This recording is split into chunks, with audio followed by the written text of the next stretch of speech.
Assalamualaikum warahmatullahi wabarakatuh. Perkenalkan, nama saya Adede Hermalinda dari Prodi Hukum Tata Negara Lokal B semester 5. Di video kali ini saya akan membahas hukum Islam di Indonesia. Poin pertama yang saya bahas ialah hukum Islam di Indonesia sebelum masa penjajahan. Jadi, sebelum hukum Islam masuk ke Indonesia itu, rakyat Indonesia menganut hukum adat yang bermacam-macam sistemnya. Pengaruh agama Hindu dan Buddha sangat kuat terhadap hukum adat rakyat. Pada abad ke-7, para pedagang Arab menikahi perempuan pribumi. Para perempuan itu masuk Islam agar bisa dinikahi berdasarkan mazhab Syafi'i. Begitu pula keluarga mereka juga masuk Islam. Mazhab Syafi'i ini sangat berjasa dalam mengislamkan penduduk Nusantara. Hukum Islam diterapkan pada beberapa kerajaan Islam di Indonesia, di antaranya Kerajaan Samudra Pasai, Kesultanan Cirebon, Kerajaan Denmark, Kerajaan Aceh Darussalam, Kerajaan Banjar, Kalimantan Selatan, Kerajaan Banten, Kerajaan Makassar, Sulawesi Selatan, dan Kerajaan Mataram. Kerajaan Samudra Pasai merupakan kerajaan Islam pertama di Nusantara yang berdiri pada akhir abad ke-13 Masehi di Aceh Utara. Sultan Samudra Pasai adalah seorang muslim yang baik yang menerapkan hukum Islam dengan mazhab Syafi'i. Kerajaan Samudra Pasai juga mengenal adanya lembaga-lembaga keagamaan, yakni kodi seorang hakim yang membuat keputusan berdasarkan syariat Islam, dan mufti mengenalkan dan menerapkan syariat Islam dalam suatu masyarakat. Kerajaan Samudra Pasai menjadikan hukum Islam sebagai hukum kerajaan, baik pada bidang pidana maupun perdata. Hukum Islam diterapkan pada beberapa kerajaan Islam di Indonesia.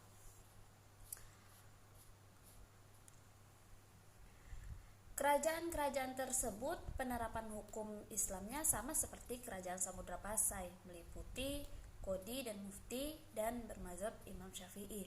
Kerajaan Aceh juga termasuk hukum Islamnya yang paling ketat karena menerapkan hukum Islam sebagai konstitusi kerajaan seperti Qonun Mawquta Alam. Bahkan Sultan Iskandar Muda menerapkan hukum mati atau rajam hingga larangan riba.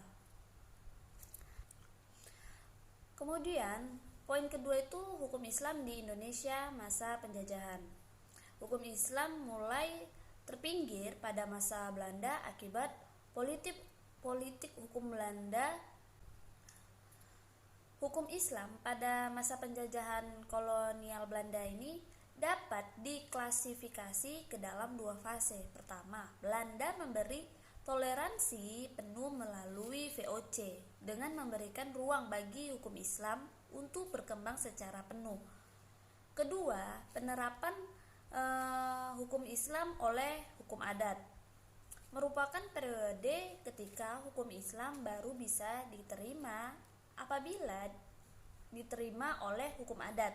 Tujuan Belanda pada fase kedua adalah untuk menerapkan hukum Belanda, sedangkan hukum Islam pada pemerintahan Jepang tidak mendapat perubahan.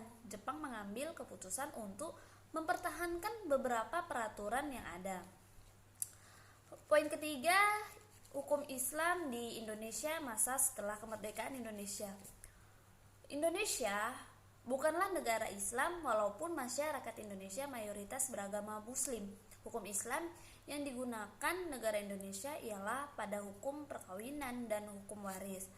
Hukum Islam di Indonesia terlihat dari dua sisi. Pertama, hukum Islam berlaku secara yuridis formal atau dikodifikasikan dalam struktur hukum nasional. Kedua, hukum Islam berlaku secara normatif, yakni diyakini memiliki sanksi atau padanan hukum bagi masyarakat Muslim. Hukum nasional Indonesia bersumber pada falsafah Pancasila. Pancasila dan Undang-Undang 1945 memberi tempat terhormat kepada hukum agama yang diyakini warga negaranya, termasuk hukum Islam yang diyakini umat Islam. Hukum Islam disandingkan dengan hukum positif. Pancasila dan Undang-Undang 1945 tidak lepas dari ajaran Islam dengan Konstitusi Indonesia mengakui 3 sumber hukum. Indonesia mengakui 3 sumber hukum, yakni hukum barat, hukum Islam, dan hukum adat. Hukum Islam dapat konteks bernegara baru dapat diakui setelah dipositifkan melalui perundang-undangan. Undang-undang yang sudah ada dan berlaku saat ini antara lain seperti Undang-Undang Perkawinan, Undang-Undang Peradilan Agama, Undang-Undang Penyelenggaraan Ibadah Haji, Undang-Undang Pengelolaan Zakat, Undang-Undang tentang Wakaf, Undang-Undang Penyelenggaraan Keistimewaan di Aceh, Undang-Undang Pemerintahan Aceh, dan Undang-Undang Perbankan yang juga memuat prinsip ekonomi Islam, merupakan modal bagi terbentuknya undang-undang yang lain, peraturan dan perundang-undangan yang telah menjadi hukum positif, seperti Undang-Undang Perkawinan. Undang-Undang Nomor 1 Tahun 1974 tentang perkawinan disahkan dan diundangkan di Jakarta pada tanggal 2 Januari 1974. Selanjutnya Undang-Undang Peradilan Agama. Ketentuan pasal 49 Undang-Undang Republik Indonesia Nomor 7 Tahun 1989 tentang peradilan agama telah diubah dengan Undang-Undang Nomor 3 Tahun 2006. Bunyinya seperti: Pengadilan agama bertugas dan berwenang memeriksa, memutus, dan menyelesaikan perkara tingkat pertama antara orang-orang yang beragama Islam di bidang perkawinan, waris, wasiat, hibah, wakaf, zakat, infak, sedekah, dan ekonomi syariah. Kemudian Undang-Undang Penyelenggaraan Ibadah Haji itu tercantum pada Undang-Undang Nomor 13 Tahun 2008 tentang penyelenggaraan ibadah haji. Disahkan dan diundangkan di Jakarta pada tanggal 28 April 2008. Selanjutnya Undang-Undang Pengelolaan Zakat. Itu tercantum pada Undang-Undang Nomor 23 Tahun 2011 tentang pengelolaan zakat, disahkan dan diundangkan di Jakarta pada tanggal 25 November 2011. Poin keempat yang saya bahas adalah kodifikasi hukum Islam di Indonesia. Lahirnya KHI seperti keberadaannya yang kita kenal sekarang ini belumlah dapat dikatakan bahwa hal itu telah sempurna, tetapi dia lebih tepat dianggap sebagai langkah awal ke arah kodifikasi dan hal menyatukan hukum Islam Indonesia. Dengan demikian, upaya penyempurnaan KHI masih tetap diperlukan. Perwujudan hukum bagi umat Islam di Indonesia terkadang menimbulkan pemahaman yang berbeda. Akibatnya, hukum yang dijatuhkan sering terjadi perdebatan di kalangan para ulama. Karena itu, diperlukan upaya penyeragaman pemahaman dan kejelasan bagi kesatuan hukum Islam. Keinginan itulah kemudian memunculkan kompilasi hukum Islam, yaitu KHI, yang suatu saat bisa dijadikan pegangan para hakim di lingkungan peradilan agama. Sebab selama ini peradilan agama tidak mempunyai buku standar yang bisa dijadikan pegangan sebagaimana halnya KUHP. Perbentukan KHI dan SKB Ketua Mahkamah Agung dan Menteri Agama. KHI yang dipimpin Bustanul Arifin ini bertugas melaksanakan usaha pembangunan hukum Islam melalui jurisprudensi dengan jalan kompilasi hukum. Prioritas utama mengkaji kitab-kitab yang dipergunakan sebagai putusan-putusan hakim agar sesuai dengan perkembangan masyarakat Indonesia menuju hukum nasional, meskipun banyak orang yang membantah keberadaan kompilasi hukum Islam untuk dikatakan sebagai hukum tertulis. Yang jelas kompilasi itu telah ditulis, hanya saja status penulisannya yang dipertanyakan.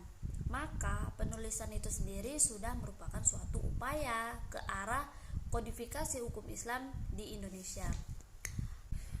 Pokok-pokok materi kompilasi hukum terdiri dari 3 buku, yaitu buku pertama tentang hukum perkawinan, buku kedua tentang hukum kewarisan, buku ketiga tentang perwakafan yang kesemuanya terdiri dari 229 pasal dengan mengacu undang-undang yang sudah berlaku menurut hukum Islam, seperti undang-undang perkawinan, undang-undang peradilan agama, undang-undang penyelenggaraan ibadah haji, undang-undang pengelolaan zakat, undang-undang tentang wakaf, undang-undang penyelenggaraan keistimewaan di Aceh, dan undang-undang pemerintahan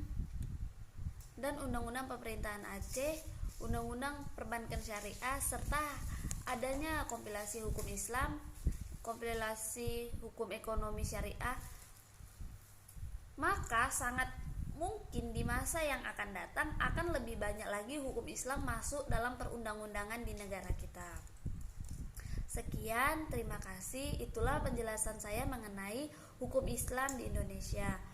Saya akhiri. Wassalamualaikum warahmatullahi wabarakatuh.